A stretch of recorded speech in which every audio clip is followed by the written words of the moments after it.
শুরুতেই আপনাকে ধন্যবাদ জানাচ্ছি আজকের এই পর্বটি দেখার জন্য। আমি স্থপতি মোহাম্মদ পারভেজ। আজকের এই পর্বটা হচ্ছে একজন প্রায় ৬০ বছরের বয়স্ক আর কি একজন ডাক্তার, ৬০ বছর প্লাস হবে। তার ৩ সন্তান আছে, প্রত্যেকেই কিন্তু ওয়েল এস্টাবলিশ। এই ডাক্তার সাহেব একটা বাড়ি করবে। তো অ্যাজ পার ডিড আমরা আমাদের ফার্ম থেকে ড্রয়িং ডিজাইন প্রোভাইড করেছি।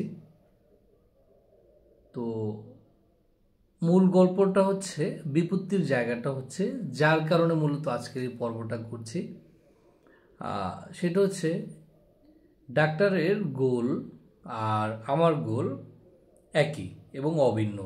যে ডাক্তারের চাওয়া হচ্ছে সে একটা এই বয়সে, সে ৬০ বছর প্লাস বয়সে সে একটা বাড়ি করবে। বাড়িটা যাতে সুন্দর হয়, তার নাতি নাতনিদের যাতে ভালো লাগে, তার ছেলেমেয়েরা অনেকেই দু একজন দেশের বাইরে এস্টাবলিশড, যাতে বছরে একবার দুবার আসলে মনে করে যে বাড়িটা খুব সুন্দরভাবে সুন্দর হয়েছে আর কি।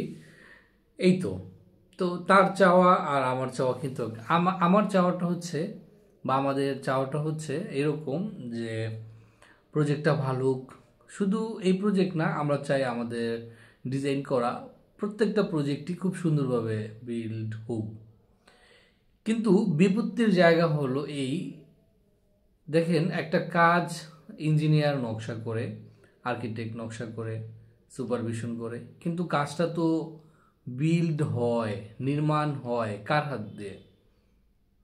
মিস্ত্রির হাতে, সাবকন্ট্রাক্টরের হাতে। সাবকন্ট্রাক্টরের অনেক বড় একটা দায়িত্ব। কিন্তু দুঃখজনক হলো এই ডাক্তারের কাজটা এমন একজন সাবকন্ট্রাক্টর করেছে বা পেয়েছে, তদবির করে নিয়েছে, সে আসলে এই কাজ করার যোগ্যই না। ডাক্তার সাবকন্ট্রাক্টরকে বর্তমান বাজারে যেই রেট চলে, সবচেয়ে হাই রেটই দিয়েছে। কিন্তু বিপত্তিটা কোথায়? যে ওই সাবকন্ট্রাক্টর ইতিপূর্বে কোনো ভালো কাজ করেছে বা তার প্রিভিয়াস রেকর্ড এরকম নেই। সেটা বিচার বিবেচনা ছাড়াই একজন লোক এসে ডাক্তারের কাছে সুপারিশ করেছে, ডাক্তার সাধারণ মানুষ, হ্যাঁ, ডাক্তার মহাশয় তাকে ওই নেতাকে ভরসা করে বা একজন প্রভাবশালী ব্যক্তিকে ভরসা করি তার এই যে স্বপ্নর যে বাড়ি নির্মাণ করতে প্রায় ৩-৪ কোটি টাকা লাগবে, ওই মিস্ত্রির হাতে দিয়ে দিল, ওই সাবকন্ট্রাক্টরের হাতে দিয়ে দিল। কাজ করতে গিয়ে গত ৬ মাসের অভিজ্ঞতায় ডাক্তার তো বিরক্ত। এই প্রজেক্টের সুপারভিশনের বিষয়টাও আমরা দেখছি।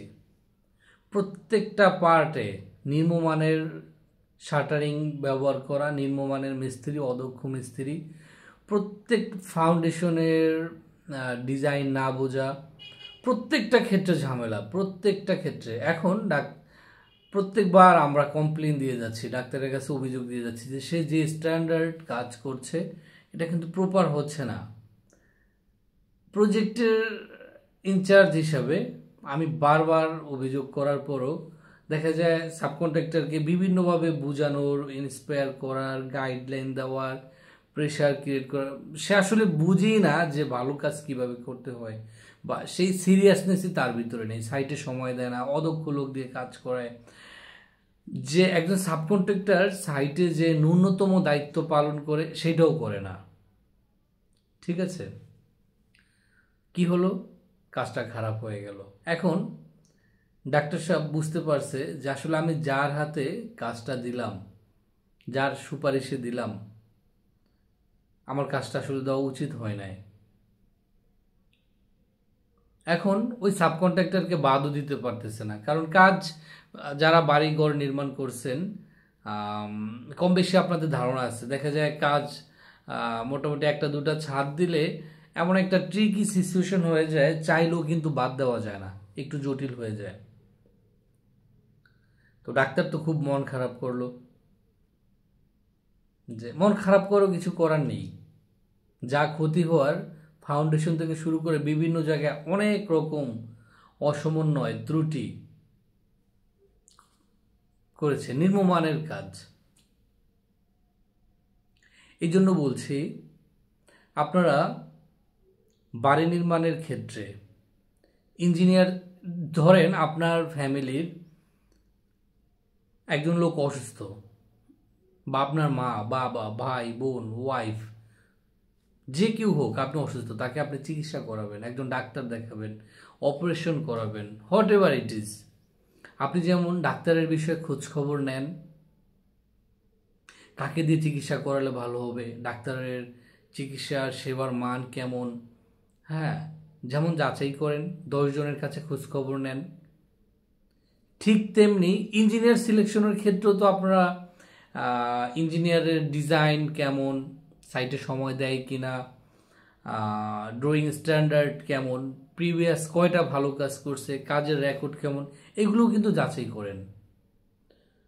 তাহলে হোয়াই নট একজন সাবকন্ট্রাক্টর যার হাত দিয়ে আপনার কোটি টাকার বাড়ি নির্মাণ হবে, ইঞ্জিনিয়ার তো যে ইট গেঁথে দিবে না।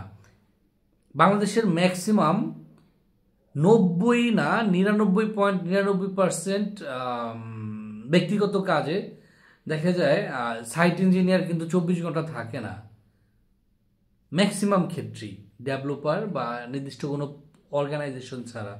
ব্যক্তিগত বাড়ি করেছে, হয়তো ইঞ্জিনিয়ার সপ্তাহে 1 দিন বা মাসে 1-2 দিন গিয়ে দেখলো, বা খুব কাছাকাছি থাকলে হয়তো সময় দিতে পারলো, কিন্তু ওইভাবে একদম নিয়োগকৃত ইঞ্জিনিয়ার থাকে না। ভবন মালিকরা এই জায়গাটাতেই কিন্তু ধরা খেয়ে যায়। সাবকন্ট্রাক্টরকে দিয়ে দেখা যায় রেটের চেয়ে কাজের যেই রেট সেই অনুযায়ী টাকা বেশি নিয়ে গেছে, নিম্নমানের কাজ করছে, সাইটে সময় দিচ্ছে না, আরও নানা রকম জটিলতা। আমি নির্মাণ জগতের একজন সাধারণ মানুষ হিসেবে ডাক্তারের বিষয়টা নিয়ে আমি খুবই শঙ্কিত, খুব খারাপ লাগে যে একজন ভদ্রলোক, 60 বয়স, একজন সম্মানিত ব্যক্তি, সিনিয়র সিটিজেন, তার স্বপ্ন একটা ভালো কাজ হবে, কিন্তু তার ভালো চাওয়া সত্ত্বেও এই দুষ্ট মিস্ত্রির চক্করে পড়ে, দুষ্ট সাবকন্ট্রাক্টরের চক্করে পড়ে টোটাল কাজটাই এলোমেলো হয়ে গেল, মৌলিক অনেক জায়গায় ত্রুটি করে রেখেছে। দেখেন, এখন বলবেন যে ভাই আপনি তো সুপারভিশন করছেন, তাহলে আপনি কি করছেন? ট্রু, ভেরি ট্রু, এটা আমারও রেসপন্সিবিলিটি, বাট বুঝতে হবে যখন আমাদের উদ্দেশ্যের সাথে সাবকন্ট্রাক্টরের উদ্দেশ্য না হবে ভালো কাজ না করা, অনেকের হ্যাবিটই হচ্ছে খারাপ কাজ করা। প্লাস্টার দ্রুত করে ফেললো, বুড়া খাওয়াইলো, সেন্টারিং শাটারিংয়ের যে মালামাল সেগুলো পুরান জোড়া তালি দিয়ে কোনো রকমের কাজ করলো, হ্যাঁ, সস্তায় কাজ করা। রেট যদি কম হতো কাজের তাহলে সেটা অ্যাকসেপ্টেবল ছিল, বাট ওই সাবকন্ট্রাক্টর যেই রেট নিয়েছে সেই অনুযায়ী মনে হয় আপ টু দ্য মার্ক কোনো কাজই করেনি।